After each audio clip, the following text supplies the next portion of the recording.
Welcome to sauce TV. నేను మీ అభిది sir. Iran, America, Israel యుద్ధం నేపథ్యంలో గ్యాస్ కొరత ఏర్పడింది అనేటువంటి విషయంపై ఎక్కువగా వదంతులు వ్యాపించిన నేపథ్యంలో జిల్లాలో కూడా, నెల్లూరులో కూడా ఎక్కువగా గ్యాస్ బుకింగ్స్ చేసుకునే వారి సంఖ్య అయితే పెరిగిపోయింది. ఎక్కడ గ్యాస్ దొరకదు అనేటువంటి చిన్న హెజిటేషన్లో. సో ఈ నేపథ్యంలో అసలు నిజంగానే గ్యాస్ కొరత ఉందా, ఏర్పడే అవకాశాలు ఉన్నాయా అనే విషయాలపై మనతో మాట్లాడేందుకు జేసీ ఎం వెంకటేశ్వర్లు గారు ఉన్నారు. వారితో మాట్లాడదాం. సార్ చెప్పండి, అసలు ప్రస్తుతం నేపథ్యంలో గ్యాస్ కొరత అనేది ఉందా? థ్యాంక్ యూ అండి. నేను జాయింట్ కలెక్టర్ మాట్లాడుతున్నానండి. ప్రస్తుతం అయితే అండి మనకి గ్యాస్ కొరత అయితే లేదని చెప్పాలండి. ఎందుకంటే మాకు రోజు సప్లై కూడా దాదాపు 16,000 సిలిండర్స్ వరకు మనకు రోజు సప్లై వస్తుంది. అంటే డిఫరెంట్ కంపెనీస్ నుంచి మనకి ఐఓసీఎల్ కానివ్వండి, బీపీసీఎల్ కానివ్వండి, హెచ్పీసీఎల్ నుంచి కానివ్వండి. మనకి బుకింగ్స్ అయితే ఈ ఏదైతే క్రైసిస్ ఉందో ఆ క్రైసిస్ వల్ల కొంత ఆందోళనతోటి పబ్లిక్ అయితే ఎక్కువగా వాళ్ళు బుకింగ్స్ అయితే చేస్తున్నారు. బట్ డెలివరీ అయితే మాత్రం రోజుకి యావరేజ్గా మన 9,000 నుంచి 10,000 బిలో మనకి డెలివరీస్ ఇవ్వడం జరుగుతూ ఉంది. కానీ మన సప్లై మాత్రం 16,000 దాకా వస్తుంది రోజు. కాబట్టి కొంత బ్యాలెన్స్ అయితే మాకు 10,000 వరకు ఇప్పుడు వరకు మన సిలిండర్స్ ఉన్నాయి, అవైలబుల్గా ఉన్నాయి. దాన్ని బట్టి చూస్తే మనకి కొరత లేదని చెప్పాలి. కాకుంటే ఏంటంటే పబ్లిక్ ఆందోళన చెంది వాళ్ళు ఎక్కువగా మనకి అది బుకింగ్ చేయడం వల్ల పెండెన్స్ అనేది కొంచెం 79,000 దాకా మనకి బుకింగ్స్ ఉన్నాయి. కానీ బుకింగ్స్ చేసిన తర్వాత మనకి అర్బన్లో అయితే 25 డేస్కి ఇస్తున్నాం డెలివరీ. అదేవిధంగా రూరల్ అయితే 45 డేస్కి ఇస్తున్నాము. అది యాక్చువల్గా రెగ్యులర్గా ఉన్నటువంటి ప్రాసెస్ అది.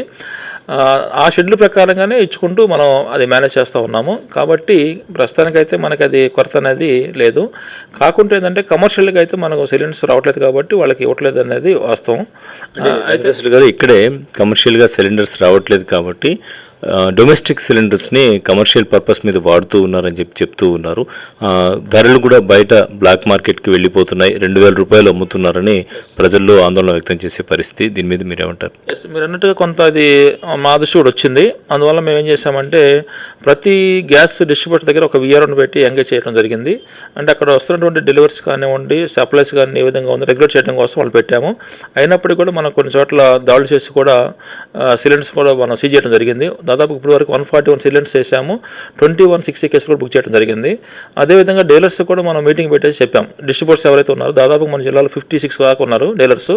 వాళ్ళందరికీ కూడా మేము గట్టిగా హెచ్చరిక చేసాము. ఎందుకంటే ఇప్పుడున్నటువంటి క్రైసిస్లో అంటే ప్రజలు ఆల్రెడీ ఆందోళనలో ఉన్నారు కాబట్టి మీరు ఎలాంటి అక్రమంగా వేరే అండ్ కమర్షియల్ పర్పస్ అమ్మటం కానీ ఇవన్నీ చేయొద్దని చెప్పడం జరిగింది. అయినప్పుడు కొన్ని చోట్ల చూస్తున్నారని చెప్పి మా దృష్టికి రావడం జరిగింది. దాన్ని మేము సీజ్ చేయడం కూడా జరిగింది. దాని మీద యాక్షన్ కూడా తీసుకోవడం జరిగింది. అదేవిధంగా మనకి ఇది డివిజన్లలో కూడా క్విక్ రెస్పాన్స్ టీమ్స్ అన్ని కూడా పెట్టాము. అట్లా ఎవరైనా సరే మనకు కంప్లైంట్ వచ్చినామంటే మనం దాని మీద రెస్పాండ్ అయ్యి చర్యలు తీసుకోవడం జరుగుతూ ఉంది. అలాగే జేసీ గారు, ధరల నియంత్రణ విషయం తీసుకుంటే అంటే ఆయిల్ రేట్స్ పెరుగుతాయని, సన్ఫ్లవర్ ఆయిల్ కానీ పామ్ ఆయిల్ కానీ దొరికే పరిస్థితి ఉండదని కొంతమంది కొనుగోలు చేసి పెట్టుకుంటూ ఉన్నారు, కొంతమంది వెళ్తూ ఉన్నారు. సో ఏప్రిల్ 15 లోపల పరిస్థితి ఇంకా తీవ్రంగా మారేటువంటి అవకాశం ఉందని కూడా వదంతులు వ్యాపించిన నేపథ్యంలో అటువంటి పరిస్థితి నిజంగా ఉందా? నిత్యావసర సరుకుల ధరలు పెరిగేటువంటి అవకాశం ఏమన్నా ఉందా? లేదండి. ఎందుకంటే మనకి ఆయిల్ సంబంధించి అయితే ఇంతవరకు మన దృష్టికి రాలేదు. యాక్చువల్గా ఏంటంటే మంత్కోసారి వాళ్ళతో మీటింగ్ కూడా పెడుతుంటాం మనం. జనరల్గా ఏంటంటే మార్కెట్ ఏ విధంగా ఉందని చూసుకొని దాన్ని బట్టి మనం ఆ రేట్స్ అనేది ఇన్ఫ్లేషన్ అనేది దాన్ని బట్టి మారుతూ ఉంటాయి. కాబట్టి ఎవ్రీ మంత్ కూడా మనం ఈ లోకల్లో మర్చెంట్స్ ఎవరుతున్నారు వాళ్ళతో మనం మీటింగ్స్ పెడుతున్నాము. పెట్టి రేట్స్ ఎలా ఉన్నాయో రెగ్యులేట్ చేస్తూ ఉన్నాం. అలాంటి ప్రస్తుతం అయితే మనకి ఎన్హాన్స్మెంట్స్ అవుతాయి అని చెప్పి మనకి రాలేదు. ప్రస్తుతానికైతే ఇండికేషన్ లేదు. ఒకవేళ అలాంటి పరిస్థితి వస్తే మాత్రం ముందుగానే మేము చెల్లించుకోవడం జరుగుతుంది. అలాగే సార్, చివరిగా ఈ పెట్రోల్ బంక్స్ విషయంలో కూడా బంక్స్లో కూడా పెట్రోల్ నిల్వలు ఉండేటువంటి అవకాశం లేదని, కొన్ని పెట్రోల్ బంక్స్లో పెట్రోల్ లేదనేటువంటి మాట కూడా వినిపిస్తుంది. సో అటువంటి పరిస్థితులు ఏమన్నా ఉన్నాయా? వాస్తవ పరిస్థితులు ఏంటి? ఎందుకంటే ఈ ఇంటర్వ్యూ చేయడానికి ప్రజల్లో ఉండేటువంటి ఆందోళన దూరం చేయడమే లక్ష్యం. లేదండి, పెట్రోల్ బంక్స్లో డీజిల్ కానీ పెట్రోల్ డిస్ట్రిబ్యూషన్లో కానీ ఎలాంటి కొరత లేదు. అది ఇప్పటివరకు అయితే మనకి ఎలాంటి మనకి కంప్లైంట్స్ కూడా ఏమి రాలేదు. ఎక్కడి నుంచి పబ్లిక్ నుంచి కూడా ఎవరి నుంచి కూడా రాలేదు. మేజర్గా ఒక గ్యాస్ ఎల్పిజి విషయంలోనే కొంత ఆందోళన అయితే ఉంది పబ్లిక్లో. అంతేగాని పెట్రోల్ విషయంలో మాత్రం ఎక్కడ కూడా డీజిల్ విషయంలో కానీ ఎలాంటి ఉద్దేశం లేదు. అది కొరత అనేది లేదు. అలాంటి ఇష్యూ ఉంటే మేము ముందుగానే అలర్ట్ అయ్యి దానికి సంబంధించిన సప్లైస్ మనం తెప్పించుకోవడానికి కూడా ప్రయత్నం చేస్తాం కంపెనీస్తో మాట్లాడి. ఓవరాల్గా ఏంటంటే పబ్లిక్ అందరికీ తెలియజేయడం ఏంటంటే మీరు ఎవరు కూడా ఆందోళన చేయాల్సిన అవసరం లేదు. ఎందుకంటే మనకు సప్లైస్ కూడా డైలీ 16,000 దాకా వస్తున్నాయి. మనం ఇచ్చే బుకింగ్స్ ఏదైతే ఎక్కువ ఉన్నా కూడా వాళ్ళకి టైం షెడ్యూల్ ప్రకారం ఇస్తే మనకి దాదాపు 10,000 12,000 మధ్యలోనే ఉంటున్నాయి డెలివరీస్. కాబట్టి మనకు వస్తున్న సప్లైకి డెలివరీకి కూడా అది మ్యాచ్ అవుతుంది కాబట్టి అంత ఆందోళన చెందాల్సిన అవసరం లేదు. ఎలాంటి ఈ నంబర్లు పని చేయట్లేదు, IVRS నంబర్లు కానీ వాట్సాప్ మిస్డ్ కాల్ అని చెప్తున్నారు, కరెక్టేనా సార్ అది? మొదట్లో అయితే కొంచెం అది ఇష్యూ ఉంది, ఎందుకంటే మనకి ఓటీపీస్ రావడం అని చెప్పేసి కొంత ఉంది. అది తర్వాత ఆయిల్ కంపెనీతో మాట్లాడాము, రెక్టిఫై చేశారని చెప్పారు 90% వరకు కూడా.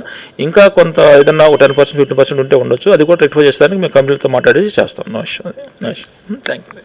సో మొత్తానికి తీసుకుంటే గ్యాస్కి సంబంధించి ప్రజలు ఎలాంటి ఆందోళన చెందాల్సిన అవసరం లేదు. నిర్ణీత సమయం ఏదైతే కేటాయించి ఉందో ఆ నిర్ణీత సమయం ప్రకారం ఆ రోజుల తర్వాత ఖచ్చితంగా బుక్ చేసుకుంటే గ్యాస్ అందరికీ లభిస్తుంది. గ్యాస్కి సంబంధించి ఎలాంటి ఇబ్బంది లేదు, కొరత లేదు అని తెలియజేస్తున్నారు. అలాగే బ్లాక్ మార్కెట్ విషయంలో ఎవరైనా బ్లాక్లో అమ్మేటువంటి ప్రయత్నాలు చేస్తే వాళ్ళ దగ్గర నుంచి సిలిండర్ స్వాధీనం చేసుకోవడం, వాళ్ళ మీద చట్ట ప్రకారం చర్యలు తీసుకోవడం జరుగుతుందని తెలియజేస్తున్నారు. పెట్రోల్ విషయం తీసుకుంటే పెట్రోల్కి సంబంధించి అలాగే నిత్యావసర వస్తువులకు సంబంధించి ఎలాంటి కొరత లేదు. ప్రజలెవ్వరూ కూడా ఈ విషయాలపై ఆందోళన చెందాల్సిన అవసరం లేదు.